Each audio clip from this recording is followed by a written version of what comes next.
Hi friends, ഇന്ന് അടിപൊളിയായിട്ട് നമുക്കൊരു റെസ്റ്റോറൻറ്റ് സ്റ്റൈലിൽ നൂഡിൽസ് റെഡിയാക്കിയാലോ. നല്ല എളുപ്പത്തിൽ തന്നെ വീട്ടിലുള്ള ഇൻഗ്രീഡിയൻസ് വെച്ച് നമുക്ക് തയ്യാറാക്കാം. അതിനു മുമ്പ് നമ്മളെ ചാനൽ ആരെങ്കിലും പുതുതായി കാണുന്നുണ്ടെങ്കിൽ സബ്സ്ക്രൈബ് ചെയ്യാനും ലൈക്ക് ചെയ്യാനും ഷെയർ ചെയ്യാനും മറക്കല്ലേ. കുഞ്ഞു മക്കൾക്കൊക്കെ ഈ സ്റ്റൈലിൽ ഒന്ന് ട്രൈ ചെയ്ത് കൊടുത്തു നോക്കൂ, തീർച്ചയായും അവർക്ക് ഇഷ്ടമാവും കേട്ടോ. അപ്പോൾ നമുക്ക് ഇത് എങ്ങനെ ഉണ്ടാക്കുന്ന ഒന്ന് നോക്കിയാലോ. ആദ്യമായി 250 ഗ്രാം ചിക്കൻ ചെറിയ പീസായി കട്ട് ചെയ്തതാണ് കേട്ടോ. ബോൺലെസ് ചിക്കനാണ്. നല്ലവണ്ണം കഴുകി വൃത്തിയാക്കി അതിലേക്ക് ഞാൻ കുറച്ച് ഉപ്പും അതുപോലെ മഞ്ഞൾപ്പൊടിയും പിന്നെ കോൺഫ്ലവർ ഉണ്ടല്ലോ അതും ചേർത്ത് അല്പം വിനാഗിരിയും അതുപോലെ കുരുമുളകും ചേർത്ത് നന്നായി കുഴച്ച് വെക്കുക. ഒരു 10 മിനിറ്റോ അല്ലെങ്കിൽ ഒരു 15 മിനിറ്റോ അത് റെസ്റ്റ് ചെയ്യാൻ വെക്കണം. അപ്പോൾ നല്ല ടേസ്റ്റ് ഉണ്ടാവും. ഇത് പൊരിച്ചെടുക്കാൻ വേണ്ടിയിട്ടാണ്. അപ്പോൾ നമ്മൾ അതൊക്കെ ചേർത്ത് കുഴച്ച് എടുത്തിട്ടുണ്ട്. നല്ലവണ്ണം കുഴച്ചിട്ട് നമ്മളിത് ഒന്ന് റെസ്റ്റ് ചെയ്യാൻ വെക്കാണ്. അപ്പോൾ അത് മാറ്റി വെക്കാം. ആ സമയം കൊണ്ട് നമുക്ക് നൂഡിൽസ് ഒന്ന് വേവിച്ചെടുക്കണം. ഇവിടെ ഞാൻ എടുത്തിരിക്കുന്നത് 500 ഗ്രാമിൻ്റെ നൂഡിൽസാണ് കേട്ടോ. നൂഡിൽസ് വേവിച്ചെടുക്കാൻ ആവശ്യമായ 2.5 ലിറ്റർ വെള്ളമാണ് ഞാനിപ്പോൾ എടുത്തിട്ടുള്ളത് കേട്ടോ. അപ്പോൾ അതിലേക്ക് ആവശ്യത്തിനനുസരിച്ചിട്ടുള്ള ഉപ്പും ഇട്ട് 1 ടേബിൾ സ്പൂൺ ഓയിലും ഒഴിച്ചിട്ടോ. നമ്മളിതിൽ ഓയിൽ ചേർക്കുന്നത് എന്തിനാണെന്ന് വെച്ചാൽ അത് ഇളകി കിട്ടാൻ വേണ്ടിയിട്ടാണ് കേട്ടോ, കട്ട പിടിക്കാതെ. അപ്പോൾ ഈ വെള്ളത്തിലേക്ക് ഞാൻ നൂഡിൽസും കൂടി ആഡ് ചെയ്യാണ്. അതിനുശേഷം ഒരു 5 മിനിറ്റ് നമുക്കിത് വേവിച്ചെടുക്കാം കേട്ടോ. 5 മിനിറ്റ് തന്നെ ധാരാളമാണ്. പെട്ടെന്ന് കുക്കാവുന്ന ഒരു സാധനമാണ്.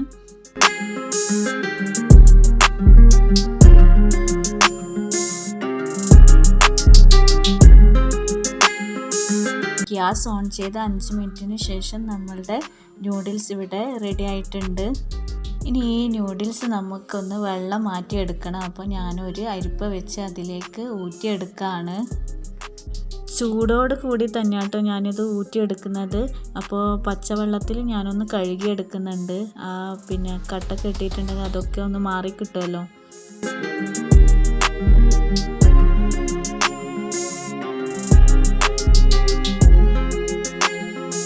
അപ്പോൾ അരിപ്പയിൽ നിന്നും ഞാൻ വെള്ളമൊക്കെ ആറിയതിന് ശേഷം ഒരു പാത്രത്തിലേക്ക് മാറ്റി. നമുക്ക് ഇനി അല്പം എണ്ണ ഞാൻ ഇതിലേക്ക് തൂവി കൊടുക്കുകയാണ് കേട്ടോ. എല്ലാ സ്ഥലത്തേക്കും ഒന്ന് സ്പ്രെഡ് ചെയ്യാണ്. ഞാൻ എടുത്ത എണ്ണ നല്ല എണ്ണയാണ് കേട്ടോ. ഇതാണ് നല്ലത്. നല്ല സ്മെല്ലും അതുപോലെ ഗ്ലേസിങ് ഒക്കെ ഉണ്ടാവും കേട്ടോ. എല്ലാ ഭാഗത്തും സ്പ്രെഡ് ആക്കിയിട്ട് ഞാനത് മാറ്റി വെച്ചു കേട്ടോ. ഇനി അടുത്തതായി ഞാനൊരു ചട്ടി അടുപ്പത്ത് വെച്ചിട്ടുണ്ട്. ചട്ടി നന്നായി ചൂടായിട്ടുണ്ട് കേട്ടോ.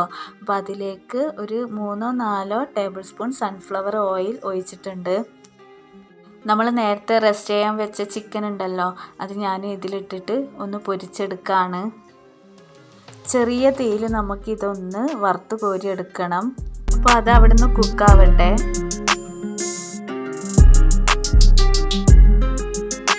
ഇനി നമ്മൾ നൂഡിൽസ് എങ്ങനെ തയ്യാറാക്കുന്നത് നോക്കാം കേട്ടോ. അപ്പോൾ കട്ടിയുള്ള പാത്രം വെച്ചിട്ടുണ്ട്.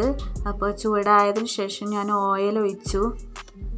എണ്ണ നല്ലോണം ചൂടായതിന് ശേഷം ഞാൻ ഒരു ഉള്ളി ചെറുതായി മുറിച്ചതാണ് കേട്ടോ. ഉള്ളി അതിലേക്ക് ഇട്ട് ഒന്ന് വഴറ്റിയെടുത്തു.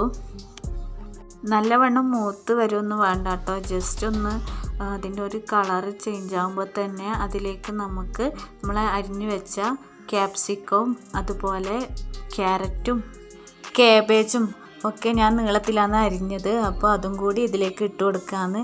ജസ്റ്റ് നമ്മൾ ഇട്ട് കൊടുത്ത വെജിറ്റബിൾസിൻ്റെ ഒക്കെ ഒരു പച്ചച്ചവ മാറുന്നത് വരെ ഒന്ന് വഴറ്റിയാൽ മതി. കുറച്ച് ഉപ്പും കൂടി ചേർത്ത് കൊടുക്കാം കേട്ടോ. ഇനി ഇതിലേക്ക് നമുക്ക് കുറച്ച് പച്ചമുളക് ചേർത്ത് കൊടുക്കാം കേട്ടോ. ചതച്ചതാണ്. അതിനുശേഷം നമുക്ക് കുറച്ച് ഇഞ്ചിയും കൂടി ചതച്ചത് ചേർത്ത് കൊടുക്കാം. എന്നിട്ട് നല്ലവണ്ണം ഒന്ന് വഴറ്റി കൊടുക്കാം. നെക്സ്റ്റ് നമ്മൾ ഇതിലേക്ക് ചേർക്കാൻ പോകുന്നത് എന്താണെന്ന് വെച്ചാൽ സോയാ സോസാണ്. അത് 2 ടേബിൾ സ്പൂൺ ചേർത്ത് കൊടുക്കുക. എന്നിട്ട് ജസ്റ്റ് ഒന്ന് വഴറ്റി കൊടുക്കുക. അതിനുശേഷം ഗ്രീൻ ചില്ലി സോസ് ഉണ്ടല്ലോ, അതും കുറച്ച് ആഡ് ചെയ്ത് കൊടുക്കുക. ഇതെല്ലാം ഓപ്ഷനിലാണ്, വേണമെങ്കിൽ ചേർത്താൽ മതി. ഇത് വഴന്ന് വരുന്ന സമയത്ത് നമുക്ക് വേണമെങ്കിൽ ക്രഷ് ചില്ലി പൗഡർ ഉണ്ടല്ലോ അതും കൂടി ചേർത്ത് കൊടുക്കുക. എൻ്റെ കയ്യിലില്ല കേട്ടോ. ഇപ്പോൾ ഞാൻ ചേർത്ത് കൊടുക്കുന്നത് ഒറിഗാനോ ലീവ്സാണ്. അതും ഓപ്ഷണലാണ്, വേണമെങ്കിൽ ചേർത്താൽ മതി. അവസാനം നമ്മൾ വറുത്ത് കോരി വെച്ച ചിക്കൻ ഇതിലേക്ക് ആഡ് ചെയ്യാണ്. എന്നിട്ട് ജസ്റ്റ് ഒന്ന് വഴറ്റി കൊടുക്കുക. ഇതൊക്കെ ചെറിയ തീയിലിട്ട് വേണം ചെയ്യാൻ വേണ്ടിയിട്ട്. അങ്ങനെ നമ്മളെ നൂഡിൽസിൻ്റെ ഫൈനൽ സ്റ്റേജിലേക്ക് എത്തിക്കൊണ്ടിരിക്കുകയാണ്. ഇനി ഞാനൊരു പാത്രം എടുത്തിട്ടുണ്ട്. അതിലേക്ക് 2 മുട്ട പൊട്ടിച്ചൊഴിക്കുകയാണ്. അതിലേക്ക് ജസ്റ്റ് ഉപ്പും അതുപോലെ കുരുമുളകും ചേർത്ത് നന്നായി ബ്ലെൻഡ് ചെയ്യുക.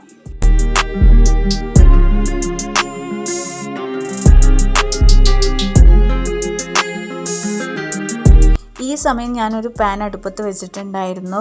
ചൂടായപ്പോൾ ഞാൻ കുറച്ച് ഓയിൽ ഒഴിച്ചു. 1 ടേബിൾ സ്പൂൺ സൺഫ്ലവർ എണ്ണ. അപ്പോൾ ഇതിലേക്ക് നമ്മൾ നേരത്തെ തയ്യാറാക്കിയ മുട്ടക്കൂട്ട് ഒഴിക്കുകയാണ്, ബ്ലെൻഡ് ചെയ്തത്. നിങ്ങൾ കരുതുന്നുണ്ടോ ഇതിനിടയ്ക്ക് എന്താ മുട്ട ഓംലേറ്റ് ആക്കുന്നുണ്ടോയെന്ന്? മുട്ട ഓംലേറ്റ് അല്ല, ഇത് നമുക്കൊന്ന് ജസ്റ്റ് ചിക്കി എടുക്കണം. ഇതുപോലെ ആക്കിയെടുക്കാം.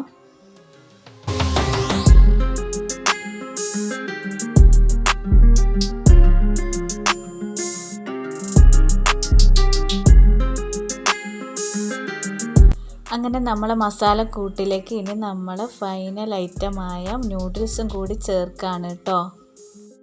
ഇനി ഈ മസാലക്കൂട്ടും അതുപോലെ നമ്മളെ ഈ നൂഡിൽസും കൂടി മിക്സ് ആക്കണം. അവസാനം നമ്മൾ മസാലയും അതുപോലെ നൂഡിൽസും തമ്മിൽ മിക്സ് ചെയ്യണമല്ലോ. അപ്പോൾ ഉമ്മയാണ് കേട്ടോ ഇനി മിക്സ് ചെയ്യുന്നതൊക്കെ. നന്നായിട്ട് ഉമ്മ മസാലയും അതുപോലെ നൂഡിൽസൊക്കെ മിക്സ് ചെയ്ത് റെഡി ആക്കിയിട്ടുണ്ട്. അപ്പോൾ ഇനി നമുക്ക് ഒന്നും കൂടി ചേർക്കാനുണ്ട്. എന്താണെന്ന് വെച്ചാൽ നമ്മൾ നേരത്തെ തയ്യാറാക്കി വെച്ച മുട്ട ചിക്കിയതുണ്ടല്ലോ അതും കൂടി ഇതിലേക്ക് ആഡ് ചെയ്യണം. എന്നിട്ട് ഒന്നും കൂടി ജസ്റ്റ് ഇളക്കാം, മിക്സ് ആക്കിയിട്ട് എല്ലാ ഭാഗത്തും എത്തിക്കാം. ഇതിനിടയിൽ ഈ പോർക്ക് വെച്ചിട്ടൊക്കെ ഞാനൊന്ന് ട്രൈ ചെയ്യുന്നുണ്ട് എടുക്കാൻ പറ്റുമെന്നൊക്കെ. അപ്പോൾ അതൊന്നും നടക്കുന്നില്ലാത്ത അങ്ങനെ തന്നെ അവിടെ വെച്ചു. എന്നിട്ട് അവസാനം മുട്ട നമ്മൾ ചിക്കിയതും കൂടി ആഡ് ചെയ്തിട്ട് ഒന്നും കൂടി മിക്സാക്കി എടുക്കുകയാണ്. ഒടുവിൽ നമ്മളെ നൂഡിൽസ് ഇവിടെ റെഡി ആയിട്ടുണ്ട് കേട്ടോ. എന്ത് എളുപ്പത്തിലാണ് നമ്മൾ തയ്യാറാക്കിയത്. ഇങ്ങനെ നിങ്ങൾക്കും ചെയ്ത് നോക്കാം കേട്ടോ. അവസാനം നമ്മൾ മല്ലിയില മുകളിൽ വിതറി കൊടുക്കുന്നുണ്ട്. പിന്നെ വേറൊന്ന് ഞാൻ സ്കിപ്പ് ചെയ്തത് സ്പ്രിങ് ഒനിയനാണ്. അത് എൻ്റെ കൈവശം ഇല്ലായിരുന്നു കേട്ടോ. അപ്പോൾ ഉണ്ടെങ്കിൽ എല്ലാവരും അത് ചേർത്ത് കൊടുക്കണം വഴറ്റുന്ന സമയത്ത്. നമ്മളെ നൂഡിൽസ് ഇവിടെ റെഡി ആയിട്ടുണ്ട് കേട്ടോ. എല്ലാവർക്കും ഇഷ്ടപ്പെട്ടെന്ന് കരുതുന്നു. നിങ്ങളൊന്ന് ട്രൈ ചെയ്ത് നോക്കണം കേട്ടോ. ഒരു തവണയെങ്കിലും ഇങ്ങനെ ഒന്ന് ആക്കി നോക്കൂ. നമ്മളുടെ കുട്ടികൾക്കും വീട്ടുകാർക്കും ഒക്കെ ഇഷ്ടമാവും. വീഡിയോ ഇഷ്ടമായാൽ ലൈക്ക് ചെയ്യാനും ഷെയർ ചെയ്യാനും സബ്സ്ക്രൈബ് ചെയ്യാനൊന്നും മറക്കല്ലേ. നമുക്ക് 1K ആയിട്ടുണ്ട്, അൽഹംദുലില്ലാ. അപ്പോൾ നിങ്ങളുടെ സപ്പോർട്ട് ഇനിയും ആവശ്യമാണ്. നല്ലൊരു വീഡിയോ ആയിട്ട് വീണ്ടും കാണുന്നത് വരേക്കും ടാറ്റാ ബൈ ബൈ. അസ്സലാമു അലൈക്കും.